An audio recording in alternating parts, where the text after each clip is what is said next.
This week, we chat with Design Director from Foundry 42, Mr. Todd Papy. Community Manager Jared Huckabee sits down with the streaming community's biggest, Richard. And we take a look at the continuing development of procedural planets in the ATV Fast Forward. All this and more on this week's Around the Verse.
That's one of the weapons added to Star Citizen 2.3.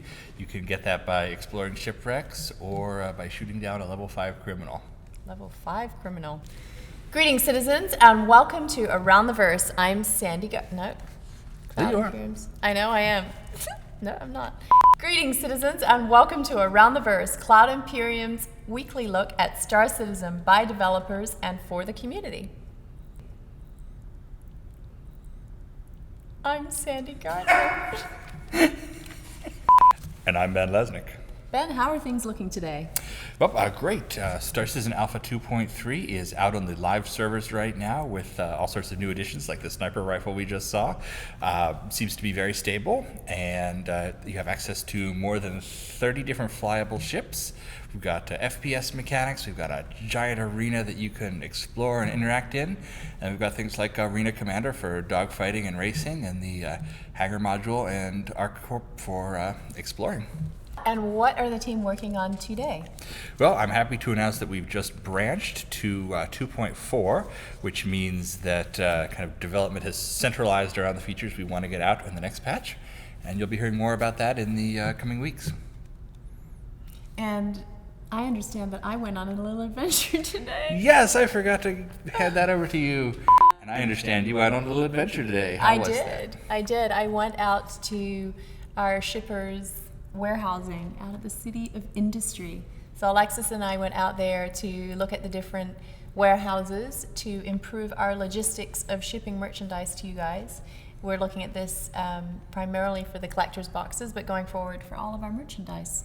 Yeah, because traditionally we ship things from right where the factory is, and now we are thinking we can do it better. Mm-hmm. And hopefully have local warehousing in the States here, in LA, and also in Europe, and also potentially in Australia.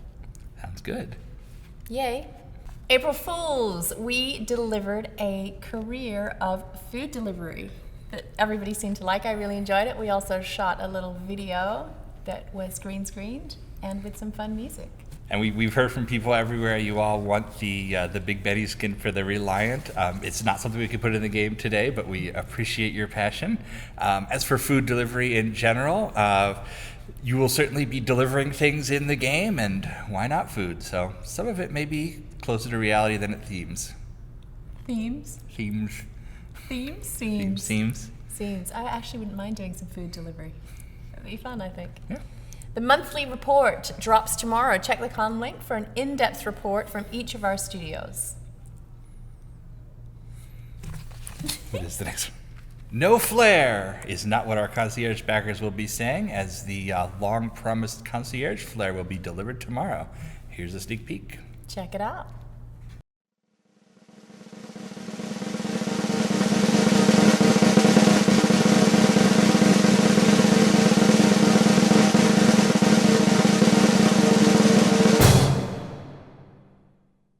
Yesterday was the 25th anniversary of the Secret Missions 2 Crusade, the second mission disc for the original Wing Commander. And a 25th anniversary means a live stream, so join Ben, Jared, Toast, and a few more of us on Saturday at noon Pacific as they take on the Empire of Kilra one more time.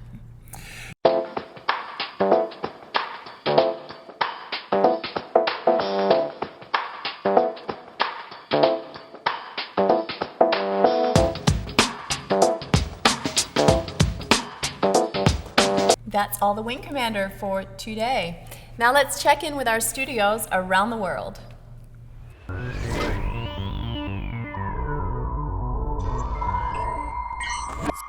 Hey everybody, and welcome back to Los Angeles, California. You're here with Eric Carr Davis, and I have our newest person that joined us here in the LA office. Welcome. What is your name? My name is Jin. Hi. And Jin is our new 3D vehicle artist, working with Elwin and Daniel. And Jin, if you could real quick, what are you working on? What's the first thing you're doing here? Actually, I got a 3D model from my manager, Arvin, and then I'm working on wrapping the vehicle. The vehicle Caterpillar. Yeah, The Caterpillar. Yeah, So new, day one, back to the Caterpillar. Yeah. That's awesome. And what are you doing on the Caterpillar? So I'm just wrap up on the over the interior stuff, to make it fit, and then I will send that my model to the 2D concept artist. To Justin, right? You're working with Justin. Justin. Justin's doing the Caterpillar. Awesome. We're very excited you joined us this week. A couple other updates for LA. As Jin just said, Justin's actively working on the concept art for the Caterpillar. The Caterpillar is a really big ship for us here in Los Angeles. And there's a bunch of other stuff, obviously, we're working on. The light marine is being worked on, as well as some shaders and texture items with Omar. Omar's been actively working a lot on the characters and the heads and getting it ready for Squadron 42, as well as just for the Persistent Universe. So that is our updates this week for Los Angeles. We're looking forward to talking to you again next week. Again, I'm Eric, and I'm Jin. all right, we'll see you guys next week. Hey guys, Jake Ross here, producer of the Austin Studio, and I'm here with you this week to talk a little bit about what's going on here in Austin. We are we're focusing hard on shopping all the time here. That's the kind of the name of the game right now, and I'm kind of the lead producer on that feature, and Rob Reiniger is our lead designer here in Austin. He's kind of the development lead on that feature, so it's a big focus for us, and so I'm going to give you a big update on shopping today. So. First of all, our shop inventory schema has been set up by the guys at Behavior, and what that means is now that we have a schema set up in DataForge, which I'm sure you've heard talked about before. It's kind of a big data center for a lot of stuff that goes on in our game, and so the schema will be in DataForge, and we will have Rob go in and kind of fill out everything in that schema that will appear in our shops. So that's where our shop inventories will live. That's where the game will pull the data from to populate the stores with. And it'll have all the information that you see in Mobiglass listed there as well, including the price. So that's one other thing we've been working on is a pricing formula for all our commodities and components and weapons and ships. Everything has to have a price, and so before it was kind of on Voyager Direct, and now we're moving everything into game, and it's going to be a slow transition, but we'll hopefully get everything into the game with the proper price that it'll have in the real game, and that's kind of what alpha currency is all about, which is the next thing I'll talk about, is our new currency that we're going to be rolling out. Internally, we call it alpha currency. Not sure if the name will change or not, but it's basically just a test currency. That's all it is for. It's there to exist, to test with, and then to be wiped away. And so, we're hoping it's going to be kind of like the Arena Commander leaderboards, where every now and then we have like a season, and then we wipe it and start a new season. And so it's really there for us to kind of hone in on what the prices should be like, balance the game a little bit, without having to mess with y'all's real hard-earned dollars and UEC. So that's kind of what alpha currency is all about, and you'll be able to earn alpha currency in game via completing missions, killing players that have a high wanted level, taking down tons of pirate swarms and that kind of thing. So you'll still be able to earn the alpha currency in game and then and use that in the shops when it comes online. So that's a pretty cool thing that we're going to have. But all of those prices are set in the shop inventory schema that has just been made. So it all kind of ties together like that. And then along those same lines, Cubby Blast. We've set up the shop inventory for Cubby Blast, and it includes what you've seen in there so far. If you've ever gone into Area 18, kind of gone around it, looked inside Cubby Blast there. It's really just for show right now, but you kind of see what we're going for there. We have the weapon racks all set up, so you can see the different weapons that we have. One thing we are adding for this go around are these pedestal things that'll sit in the back of Cubby Blast that will have mannequins standing on them, and on those mannequins we'll have armor. We'll have this new flight suit that the character team is working on here. So and a few variants of that flight suit. So we were thinking about, well, what makes sense, because Cubby Blast, it's a personal weapons shop, but we don't have an armor shop set up yet. There is an armor shop dedicated solely to armor on the Levski landing zone in Nix, but for this first release we won't have that. So we want to make sure that we still provide players with an opportunity to have armor, to have these flight suits that I'm talking about.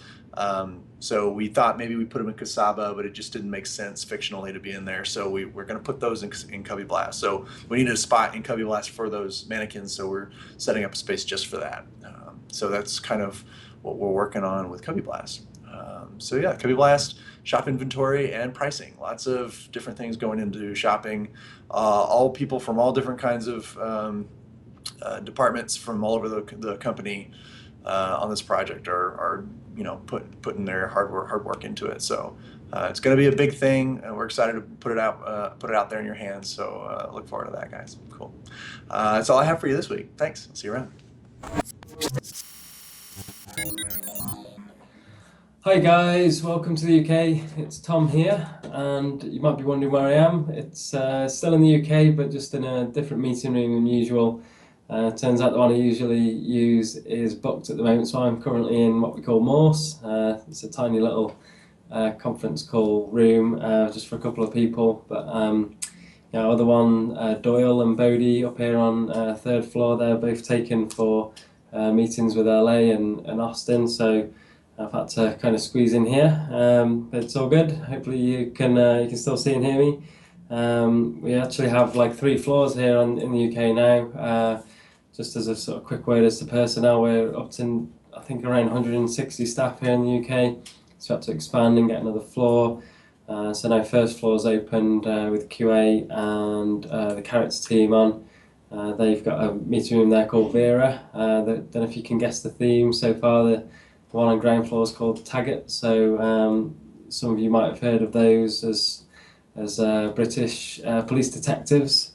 So yeah, we're certainly spending a lot of time on our hiring at the moment. There's lots of recruitment going on, myself included, with production, looking to fill a producer role and a couple of associate producer roles. So it does take quite a bit of time, but things are ticking over. The team's still working hard on all the features and all the tech needed for the project. So it's kind of business as usual. Speaking with a few of the producers before, we're still getting these implementation passes in, doing the usual cycles with QA, and getting in things like player health system, Voltamental in, got some the weapon gameplay iterating on, and landing in the back of an Idris. Some of the core tech work as well. It's just got up with one of our guys on the game systems side who's working on this thing called spawn bundles, all to do with like this core tech of being able to have the game kind of compartmentalize items and large numbers of items, and make these things called object containers, which the level streaming or layer streaming can kind of deal with appropriately and efficiently, and so on. So yeah, lots of core tech work going on, as well as all the high level feature stuff that perhaps is a bit more prominent in the live patches when you get your hands on those things. So yeah, that's about it for this week. Sorry my time's up, but it's been nice catching up with you guys. I'll see you in the verse. Bye for now. Hey everyone, Brian Chambers from the Frankfurt office. This week I will try to appear more energetic.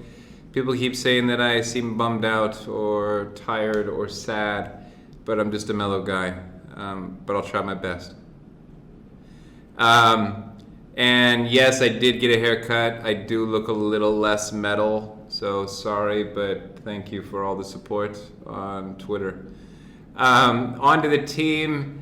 In regards to weapons, the weapon team this week, although I can't really give out names because I shouldn't, we have final stages in regards to ship weapons, final stages on one new weapon, and concept phase on 2 other weapons. We also are in the final concept stage of 2 new FPS weapons.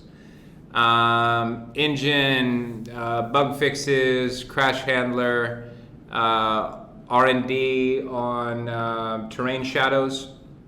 That's coming together really well. We did work on the runtime rig logic for character faces.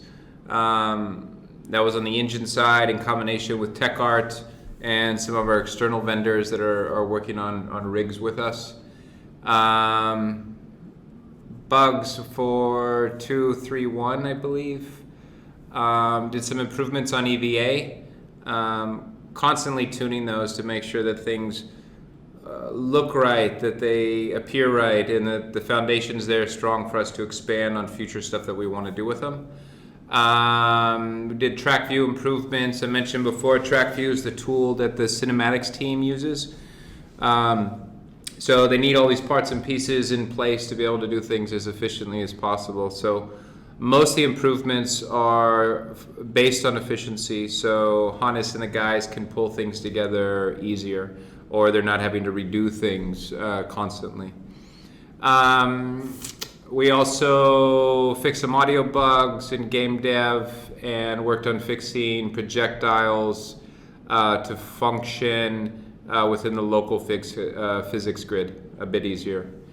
On the AI front is AI is something that'll continuously go on for quite a while. Bug fixing. They did some stuff of working with interactors. They're doing some testing in the Idris on a terminal and seeing interaction there and how that's functioning. Subsumption is something that's always going to be going on, so continue to work on there, and a few various other things. In regards to game code, we submitted the first version of a new health system and then had to do work to update the health HUD to work with that new system. And started phase 2 already of the health system. So hopefully there's some improvements there that you guys will see soon. For cinematics and design, I don't really have any huge updates this week. Todd Papy has been traveling to our other studios. Although designers are busy here, I didn't want to bug them and already had enough to talk with the other guys. As far as the office space goes, we had 4 new people start with us last week. On April 1st, we had Melissa, QA on the engine side. She's a transfer actually from the Austin team. I think that team's put out some videos, so you may have seen her in the past. We had Owen, who is a senior animator on the cinematics side to help out with the cinematics team. Also for the cinematics team, senior producer Judith. Happy to have her on board to help us start wrangling more of this stuff together. As of now, all those kind of tasks of wrangling everything have been shared. And then we had Anis, which is an engine programmer. So yeah, 4 people within one day is pretty nuts. But so the team is also busy, what we call onboarding those guys, is making sure from each discipline they meet the right people, they know where all the documentation is, they know where all the best practices, they start reading up on the discipline a bit more, understand what they need to push on, and so on. So I've already talked for almost 5 minutes because I have a clock right here. So I will shut up, but thanks again for all the support. Thanks for all the messages. Hopefully I was a little more peppy. I know I'm not crazy peppy, but yeah, thanks and see you next week. Thank you, folks. Let's check in with Community Manager Jared Huckabee, who sat down with Design Director Todd Papy. In this week's ATV interview.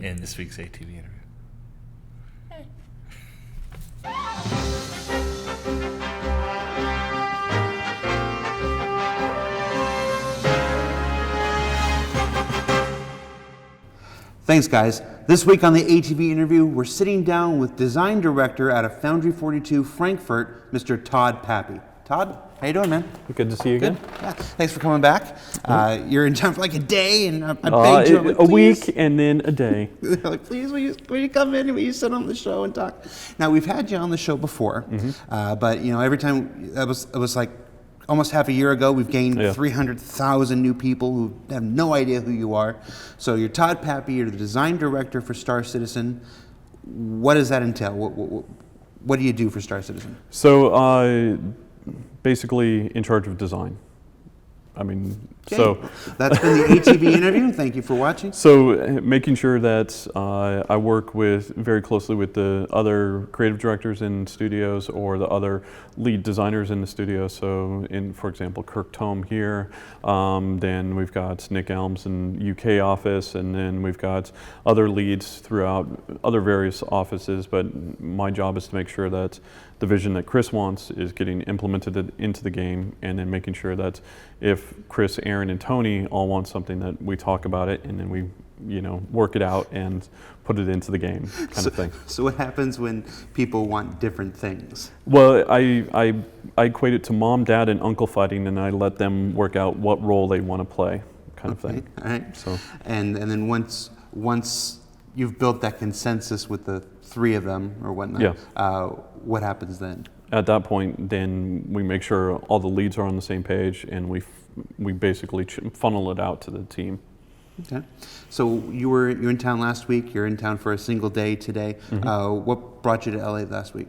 To sync up with Tony and basically talk about what we're doing for the next 12 months in the PU.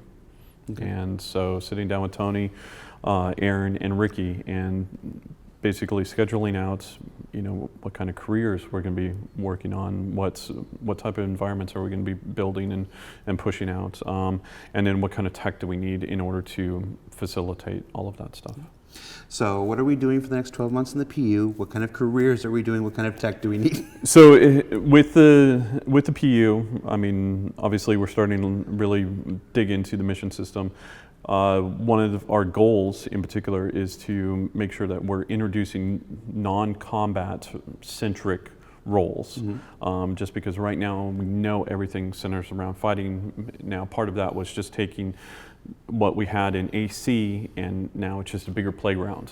But now we're going through and talking about cargo, salvage, rescue, escorting, and I think about 5 other ones that we felt were unique to, or what we felt we could do a really cool take on in Star Citizen, and really start fleshing out the world and making sure that it has these other roles that the players can go and actually do, and just not shoot everything. Now, that's not to say that our work on the shooting part is done. No, not even close.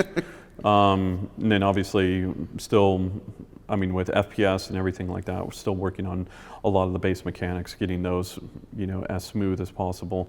We're not happy with it yet. So that's the best way to put it.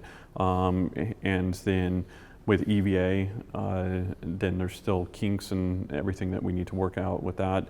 The gunplay, Bender and I were talking about that this last week, as far as getting the movement in the weapon, so that when the player moves the stick right, well, we get the gun twisting, and basically you start getting that shuffling, but it's more one-to-one. So as if you're playing with a stick, then you're getting that exact movement, and the gun is moving exactly the way that you want it to. And then from there, obviously the ship weapons and the refactors that are happening across the board, with shields, with armor, with just the balancing in general. missiles, weapons, and then just power consumption across the ships, making sure that's, if we're putting on a power plant, then it has a pool that you can draw from, and then making sure that's when you attach a new cooler in, or you attach new quantum drive or jump drive or something like that, then it's all pulling power, and then in the beginning you get to kind of choose your loadout and how you want to run your ship, and then at that point it becomes not necessarily a power management game, but it allows you to customize your ship and gives the players options, which is what we're always looking for. Okay. You mentioned a little bit about the FPS stuff. That's still ongoing development from the Frankfurt office? From the Frankfurt office, as well as UK, and then vendors out here in Santa Monica. But the weapons are being built out of the Frankfurt office. I'm out of the Frankfurt office. Our producer, Alex Marshall's out of the Frankfurt office. And then our designer, John Crew, is in UK. And then we've got our programming team led by Jens. And then we've got Squadron and Romulo. Those are all UK. And then we've got Ivo Herzig in Frankfurt. And then we have our animators, Dan McGaughan and Colin and Usdin in UK. Okay.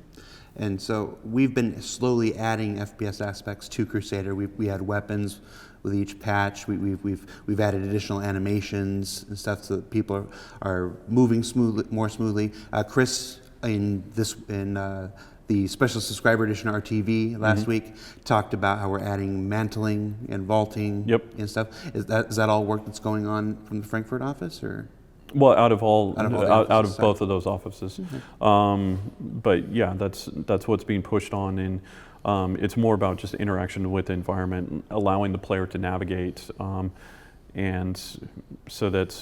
then also cover. So like cover was the first thing to get in, and then from there, then it's navigation based off of that cover state, and then from there we'll go on to looting and other things. So it's slowly building, the way that we want it to be built. And this isn't just work for Star Citizen. This work applies to Squadron 42 as well. This work applies directly towards S42, and anything that is S42 related is higher priority.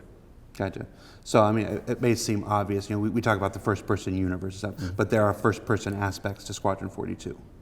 Yes. Yeah, okay. Sure, just getting that out there. Yeah. All right, I think that's about all we needed from you this week, man. Thanks for taking your time to stop in. I like the studio. Yeah, no, it's we're pretty happy with it. I mean, nothing's straight, everything's crooked, but that's pretty. I like your little coaster over there.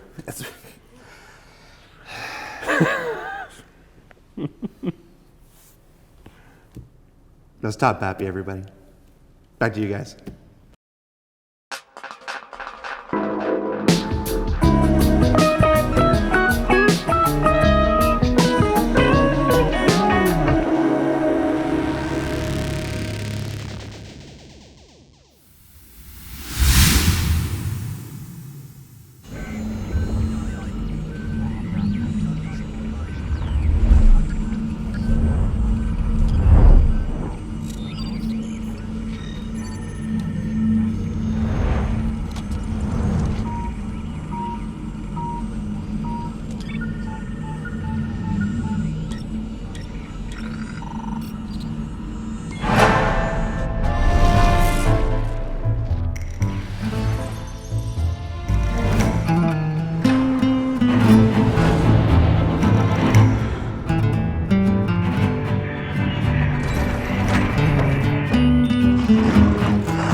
And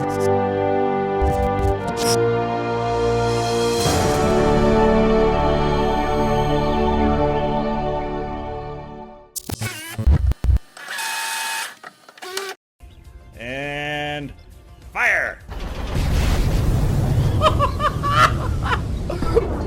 Wow! Yeah! This thing is so big, you can do donuts inside of it. There you go, it's official. Alright, here we go. Alright. Oh, I drifted too much. Oh, jeez! Oh, jeez! Ah, yes! Yeah! Yeah! I don't know what's happening. It's Picard! Guys, it's Picard. There are 4 lights! 4 lights. But I was always curious, like, why can't we turn the lamp on and off? I'm spamming the use button, nothing's happening. I mean, I can play with my balls all night long. I can turn them on, turn them off, you see? They're pretty cool stuff. You know, I have 3 balls, by the way, that I play with. There's a nice little Carrack. It's kind of like a mini ship model. Body slam! Stand by. Alright. Scanning. Yeah! Body slam! No, but I'm wrecking my own ship. Grab. There is some exemplary flying happening here today. A real treat. All right, here we go. Ah! Yeah! Yeah, and I finished with an explosion. Threats against me to come to fruition. Ah, there's an alien on board the ship. Get off my ship. Ow, get off. Son of a bitch. Damn it. All right. She went to go skulk off into some other random part of the ship. Welcome everybody once again to the wonderful world of Star Citizen. I'm your host, Community Manager Jared Huckabee, and on the wonderful world, we take a look at all the content creators in the Star Citizen universe, be it Twitch streamers, YouTube makers, the folks who make cool battle armors, 3D printed ships, t-shirts, original fiction, original artwork. Basically, if you create original content set in the Star Citizen universe, well, there's a chance you'll appear here on the wonderful world of Star Citizen. Now, joining us this week is Star Citizen Twitch streamer, Mr. Captain Richard. Mr. Captain Richard, I messed that up. How you doing, man? I'm doing fine. Thank you for asking. Good. You're not supposed to say Mr. when you say Captain. It's 2 titles. Do you prefer Mr. Richard or Captain Richard? Captain Richard would be great. All right, thanks, Tim. Now, Captain Richard, you're a Twitch streamer. Why don't you tell us about how you got started? Okay, well, I had never really done any streaming before on Twitch. It was kind of newer to me. I had a buddy of mine who actually was a Twitch streamer. He was, pretty much almost every day on Twitch, and he kind of suggested that I check it out and get into it. And it was a little bit before the release of Arena Commander for Star Citizen. And I've been playing Star Citizen since day one of the release of Arena Commander. And I saw a couple Twitch streamers who were streaming the game as well, and I was like, you know what, I'd kind of like to do that. It seems like it'd be kind of fun. And now here it is, a little over a year and a half later. I've been streaming Star Citizen gameplay every Monday through Friday for over a year and a half now. All right. Now, a lot of people think, hey, this is easy, I can stream. Why don't you talk to us a little bit about the challenges inherent in being a video game streamer?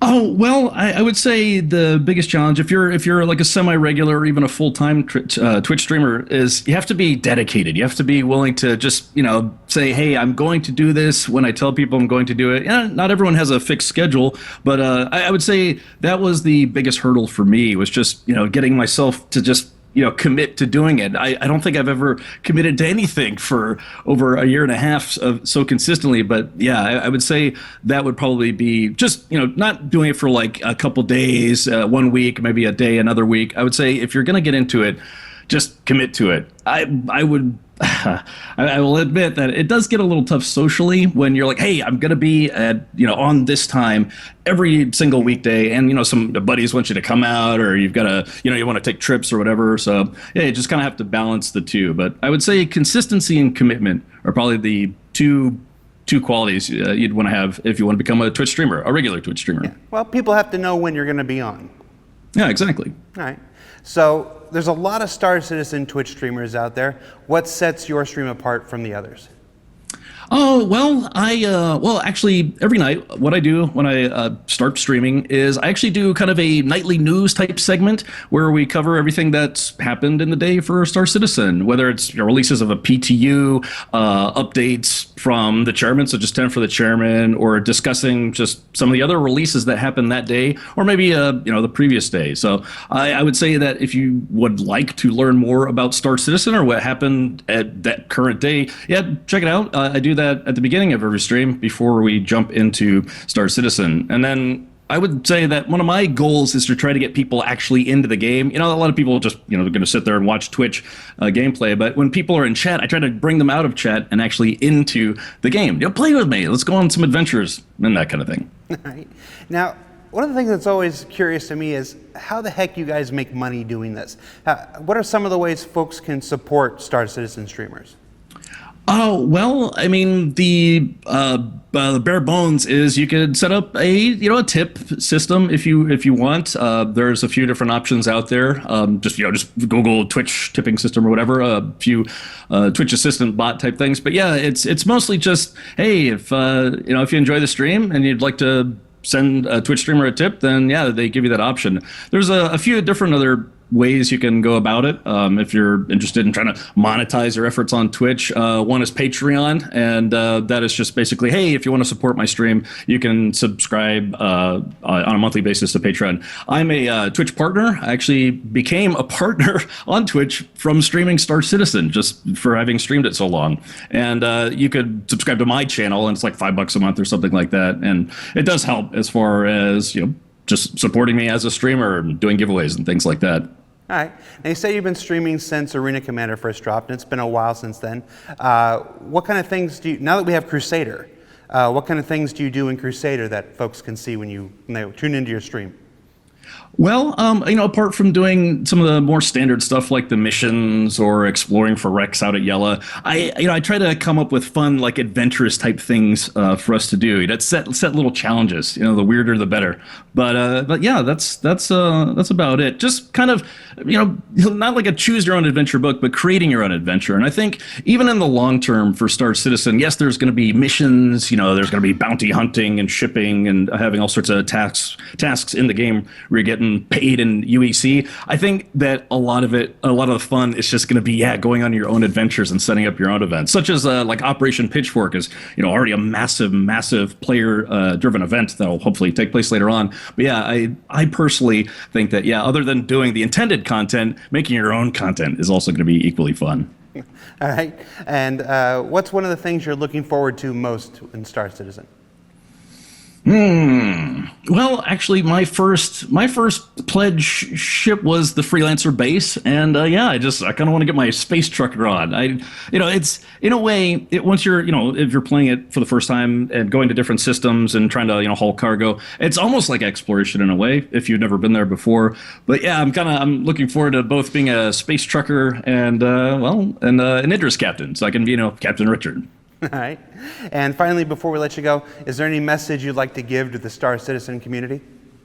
I just want to say that the Star Citizen community has been really, really, really supportive of not just me, but all Star Citizen streamers. It's a fantastic community, and it's I say that it's been a kind of a humbling experience because everybody's just like so super into the game and super into anyone who's out there promoting the game, whether it be on YouTube or Twitch or Twitter or what have you, and just everyone, they're just all great. I mean, everyone that's in orgs, people who just are single backers of the game, and just many salutes to you all. You've been incredibly supportive of me. All right, well, thanks for taking the time to appear on the wonderful world of Star Citizen, Captain Richard. I keep calling you Captain like it's your first name. Is Richard your last name? People do that. Yeah, people do it. I've gotten used to it at this point. All right. Well, thanks, Richard. All right. That's Captain Richard. He's a Twitch streamer. You can check him out at twitch.tv/Captain_Richard. We'll put that at the bottom here. And back to you guys, Ben and Sandy.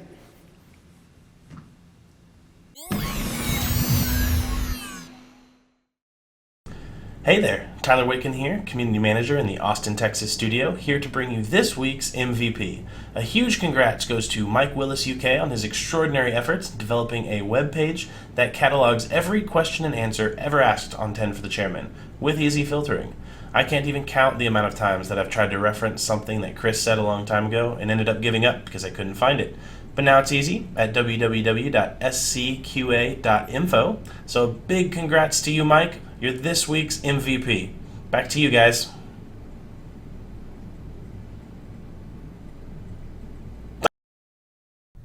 Thanks, Tyler. Now let's make a quick jump ahead to ATV's Fast Forward.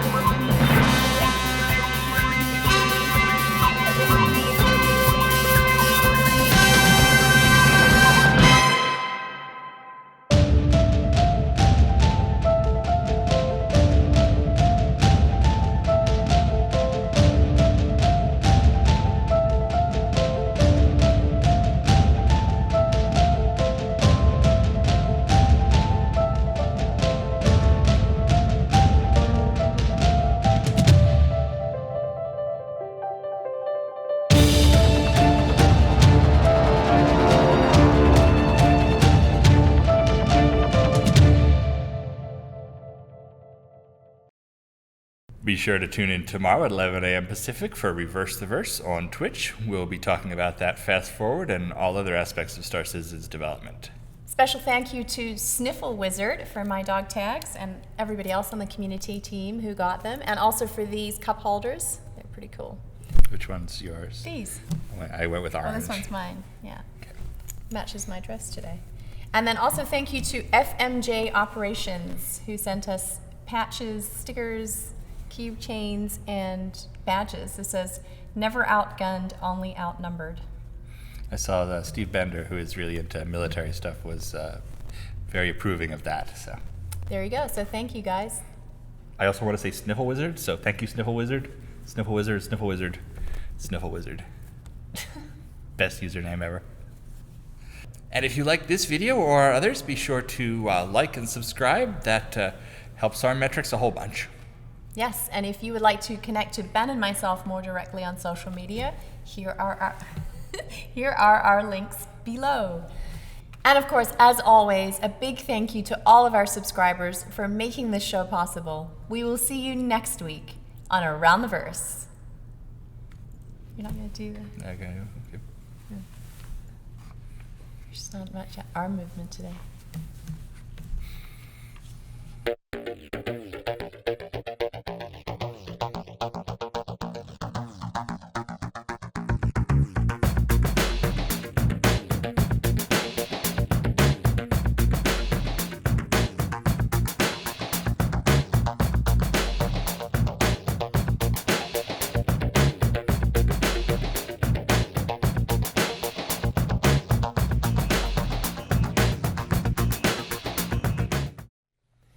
Did you know that many of Star Citizen's developers are on social media? If you would like to follow Star Citizen on Facebook, you can find us here. Or on Twitter, here. And even Instagram, here. And for a full list of developers' personal accounts they're willing to share with the community, check out this link. You can find out what I bought at Amazon this week. Star Wars stuff. It was probably Star Wars stuff.